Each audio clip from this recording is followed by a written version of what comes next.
ஒரு அடர்ந்த காடு. அந்த காட்டில் ஒரு பச்சை நிற பாம்பு. அது சாதாரண பாம்பு இல்ல, மிக விஷமுள்ள, மிக கூர்மையான வேட்டைக்காரன். அதோட வேலை என்னன்னா, மறைந்து கிடந்து சின்ன தவளைகள், எலிகள், முயல்கள் எல்லாத்தையும் ஒன்னொன்னா கடித்துக் கொள்வது. அந்த காடு முழுக்க ஒரு பயம். பாம்பு எங்கிருந்து வரும்னு யாருக்கும் தெரியாது. ஒரு நாள் அனைத்து மிருகங்களும் ஒன்று சேர்ந்தது. இப்படி இருந்தா நாம ஒண்ணுமே உயிரோட இருக்க முடியாதுன்னு முடிவு பண்ணி ஒரு திட்டம் போட்டாங்க. ஒவ்வொருத்தரும் ஜாக்கிரதையா இருக்க ஆரம்பிச்சாங்க. மறைந்து ஒளிஞ்சு ஓட ஆரம்பிச்சாங்க. குழுவா வாழ ஆரம்பிச்சாங்க.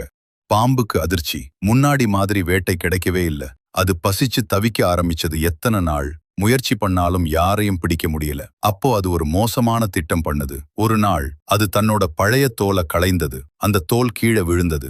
பாம்பு புதுசா பச்சை நிறத்தில் இன்னும் அழகா மின்னியது. அதை எல்லா மிருகங்களும் பார்த்தது. பாம்பு பேச ஆரம்பிச்சது. நான் முன்னாடி மாதிரி இல்ல, நான் மாறிட்டேன். இனி யாரையும் சாப்பிட மாட்டேன். அது மென்மையாக பேச ஆரம்பிச்சது.